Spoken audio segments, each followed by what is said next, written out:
जी हाँ दोस्तों, एक ही साथ मैं आपको 2 क्वेश्चन का आंसर बताऊँगा, चाहे क्वेश्चन इस प्रकार से दे दे या इस प्रकार से दे दे, ज़्यादा डिफरेंट नहीं है।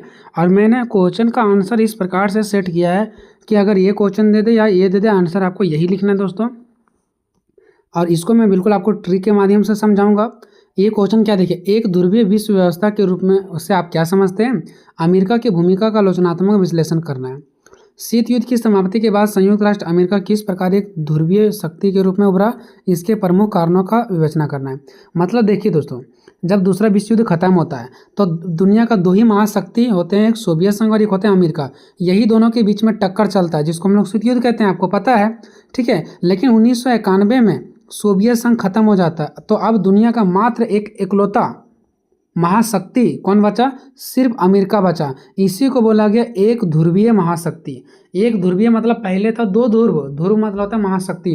पहले था 2 ध्रुव,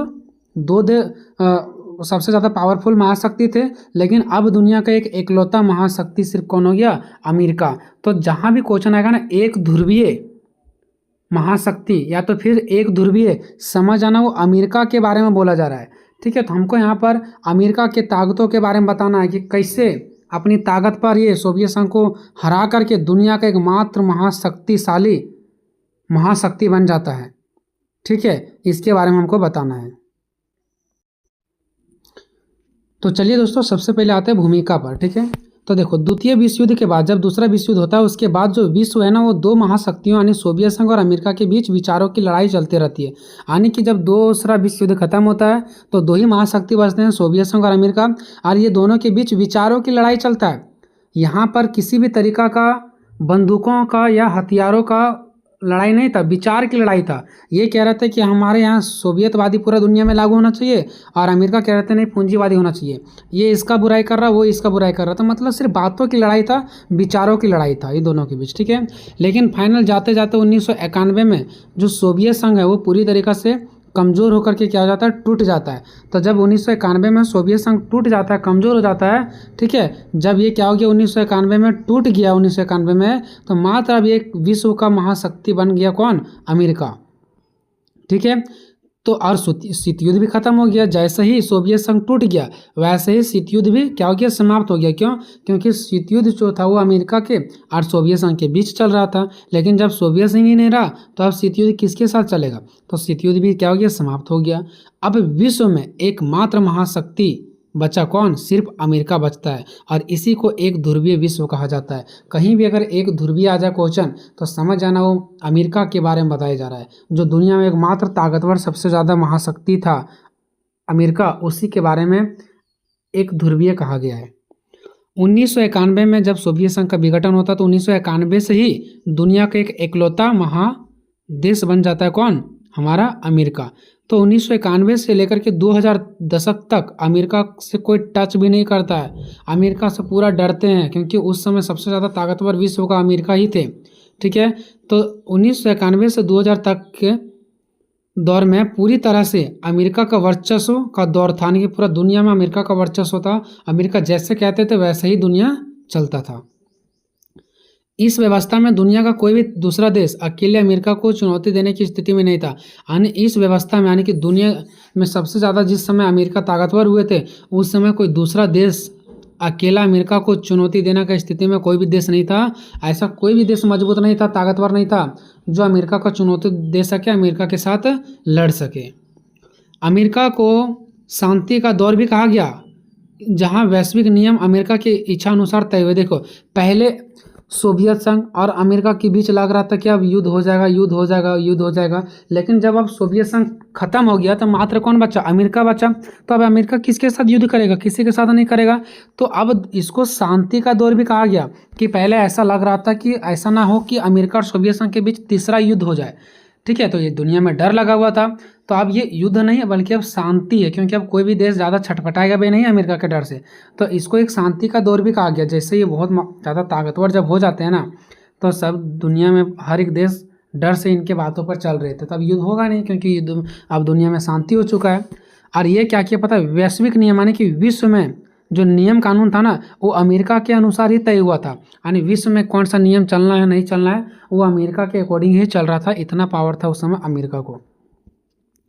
अब देखते हैं अमेरिका की एक ध्रुवीय शक्ति बनने का प्रमुख कारण। कि अमेरिका एक ध्रुवीय शक्ति कैसे बन गया, यानी कि एक इकलौता महाशक्ति कैसे बना ये, ठीक है। क्योंकि इसके पास बहुत ज़्यादा सेना थी, मजबूत मजबूत इसके पास सेना था जो इसको कोई हरा नहीं सकता था। इसके पास बहुत ज़्यादा परमाणु हथियार वगैरह थे, इसके पास बहुत ज़्यादा पैसे थे, ठीक है। इसी के कारण ये मात्र दुनिया के इकलौता महाशक्ति बनता है। अमेरिका के पास एकमात्र महाशक्ति बनने के पीछे कई क्षेत्र की ताकत नहीं था, बल्कि यह उसकी मजबूती का नतीजा था। यानी ये पूरा विश्व में जो एक महाशक्ति के रूप में उभरे हैं ना, इसका ताकत नहीं है कि इनके सेनाओं के पास बहुत खाते तो बहुत ताकत होगा, नहीं, बल्कि उनकी मजबूती का नतीजा है। जो ये है ना आपको मजबूती, तो मजबूती का मतलब सिर्फ ये नहीं है कि वो लोग शरीर से मजबूत थे, नहीं, इनका पूरा सिस्टम ही क्या था, मजबूत था। आगे देखिए, सोवियत संघ का विघटन। जब सोवियत संघ विघटन हो जाता तो पूरा विश्व में कौन आता है, सिर्फ अमेरिका आता है, इसके अलावा और कोई महाशक्ति बचता ही नहीं है।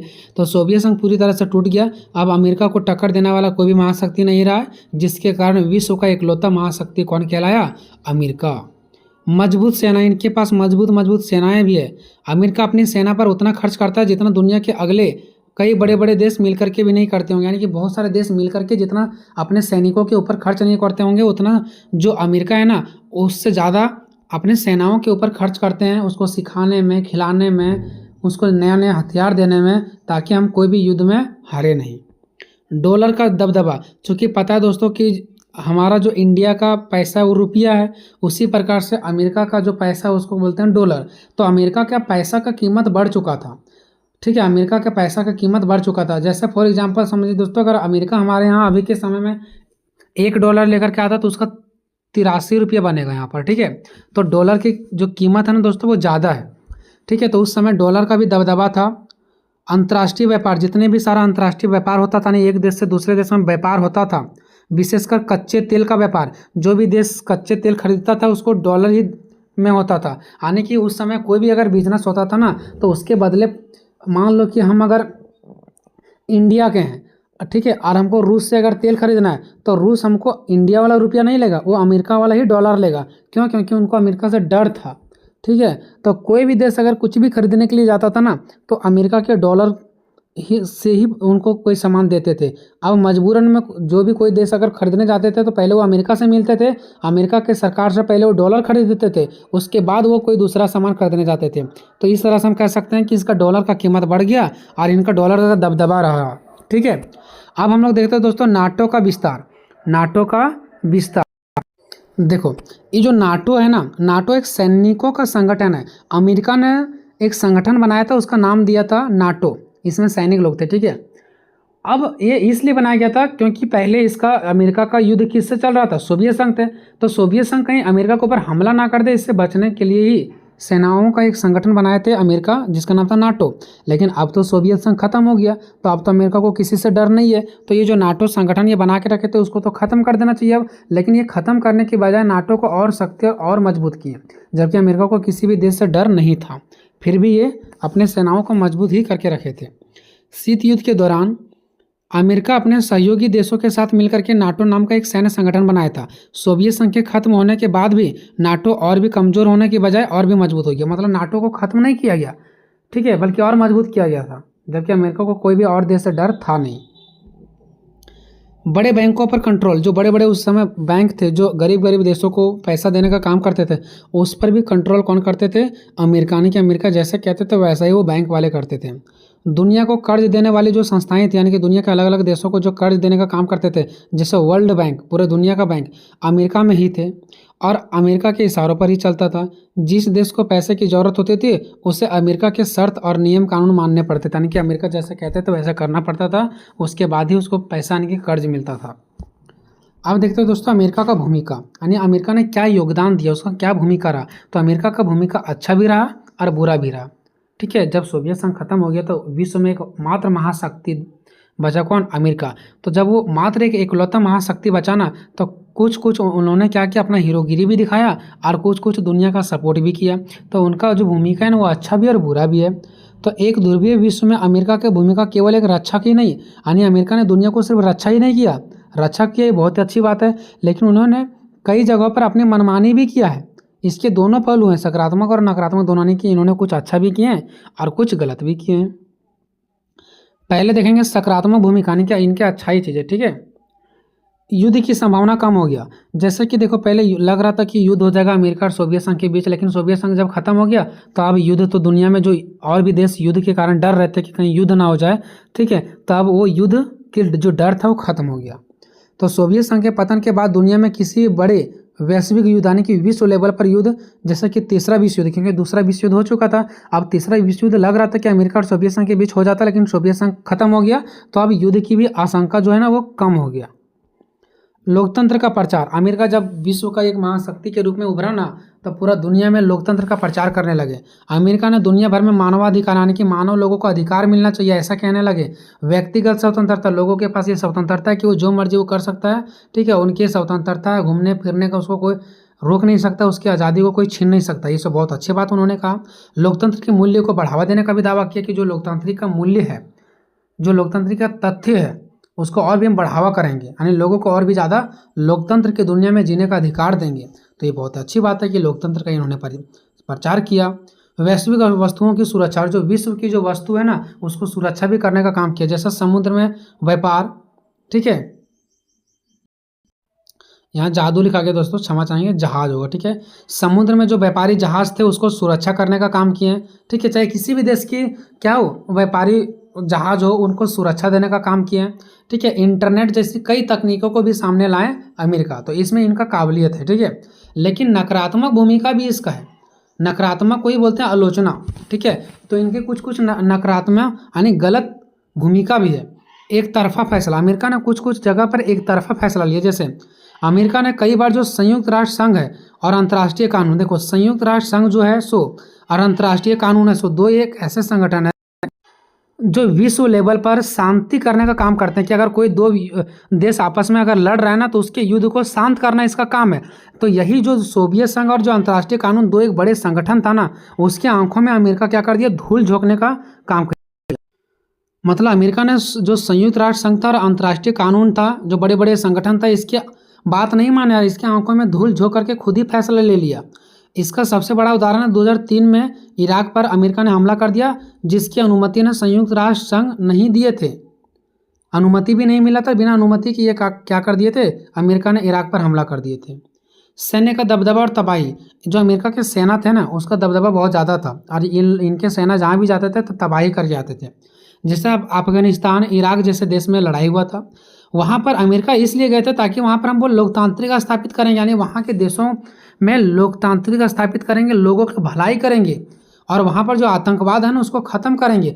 इसी के नाम पर वो वहाँ पर गए और वहाँ पर क्या कर लिए, वो कब्जा कर लिए, लंबे समय तक वो क्या कर लिए, उस क्षेत्रों पर कब्जा कर लिए, ठीक है, और वहाँ के क्षेत्र को अस्थिर कर दिया। जो सब कुछ सही चल रहा था वो अस्थिर कर दिया, जैसे तैसे तहस नहस कर दिया और तबाह कर दिया, ठीक है। मतलब जाते थे कुछ और अच्छाई के नाम पर और करके आते थे गलत। गरीबों पर शोषण, विश्व बैंक जो पूरे विश्व में पैसा देने का काम करती है, अंतर्राष्ट्रीय मुद्रा कोष, ये भी एक क्या मुद्रा कोष ही है, पैसों का लेन देन वाली है जो गरीब देशों को सहायता करती है। ये सब जितने भी संस्थाएं थे ना, ये अमेरिका ने विकासशील देशों पर अपनी मर्जी नीतियां थोपी, यानी अमेरिका ने क्या किया, विकासशील देशों पर यानी कि गरीबी देशों पर अपने मन मर्जी से नीति बना करके दे दिए कि अगर पैसा लेना होगा तो इतना परसेंटेज पर लेना होगा, ऐसे नियम का पालन करना होगा। मतलब कोई भी अगर गरीब देश पैसा कर्ज लेता था तो उसके अमेरिका के बातों को मानना पड़ता था, जिससे अमीर और गरीब देशों के बीच बहुत बड़ा अंतर देखने को मिल गया, क्योंकि अमीर देशों को अमीर होते गए और गरीब देश और कर्जा में डूबते गए। दोहरे विचार, अमेरिका को कहा गया कि क्या पता है कि ये दोहरे विचार वाला देश है। क्यों? क्योंकि ये बोलते कुछ और करते कुछ और है। बोलते कि इस देश में जा रहे हैं अच्छाई करने के लिए, वहाँ के लोगों को भलाई करने के लिए, और वहाँ पर करके आते हैं बुरा, है ना। अमेरिका पर अक्सर आरोप लगता है कि वह अपने फायदे के लिए दोहरे मापदंड अपनाता है, यानी कि दोहरा विचार अपनाता है। जहां वह एक तरफ लोकतंत्र की बात करता है, वहीं दूसरी तरफ अपने फायदे के लिए तानाशाही सरकार का समर्थन करता है। मतलब एक तरफ बात करते हैं कि लोगों को आज़ादी मिलना चाहिए, इसलिए हम उस देश में जा रहे हैं और लोगों को आज़ादी दे करके आएंगे, लेकिन पता चलता है वहाँ जाने के बाद उसी सरकार के साथ वो मिल जाते हैं, यानी तानाशाही सरकारों के साथ वो मिल जाते हैं और अपना फ़ायदा देखते हैं। अगर मैं आज की समय बात करूँ कि 2020 से 26 के दशक में, तो दुनिया तेज़ी से बदला है और अब जो एक ध्रुवीय था ना अमेरिका एक महाशक्ति के रूप में, वो 1991 से 2000 ईस्वी तक थी। लेकिन अभी अगर मैं वर्तमान 2026 में बात करूं तो अमेरिका का एक दुनिया का मात्र एक ध्रुवीय विश्व में नहीं बन के रहा है। वो अब उनके पास वो ताकत नहीं है लेकिन दूसरा देश के पास भी अब उतना ताकत है कि उसका मुकाबला वो कर सकता है। लेकिन अमेरिका भी अभी भी किसी से कम नहीं है। निष्कर्ष संक्षेप में अगर कहें तो एक ध्रुवीय विश्व व्यवस्था यानी कि अमेरिकी वह दौर था जिसने अमेरिका को बहुत ही शक्तियाँ मिली, यानी अमेरिका को बहुत ज़्यादा शक्ति मिला। अमेरिका ने इस शक्ति का उपयोग अपने वैश्विक व्यापार को बढ़ाने में किया। मतलब अमेरिका को जो शक्ति मिला तो अमेरिका ने विश्व में व्यापार बढ़ाने का क्या किया, फैसला किया। जितने भी सारे समुद्री जहाज थे उसको सुरक्षा करने का काम किया। ये सभी देशों के लिए इन्होंने भला किया, लेकिन बुरा कहाँ किया सो देखिए। लेकिन साथ ही अपने मनमानी रूप से एक तरफा युद्ध से दुनिया के कई हिस्सों को संकट में भी डाल दिए, यानी दुनिया के कई हिस्सों में युद्ध भी करवा दिए और वहाँ के जो क्षेत्र थे, वहाँ के लोग थे, उसको संकट में डाल दिए। ठीक है दोस्तों, तो वीडियो कैसा लगा कमेंट में अपना राय जोड़ दीजिएगा। मिलते हैं नेक्स्ट वीडियो में, तब तक जय हिंद जय भारत।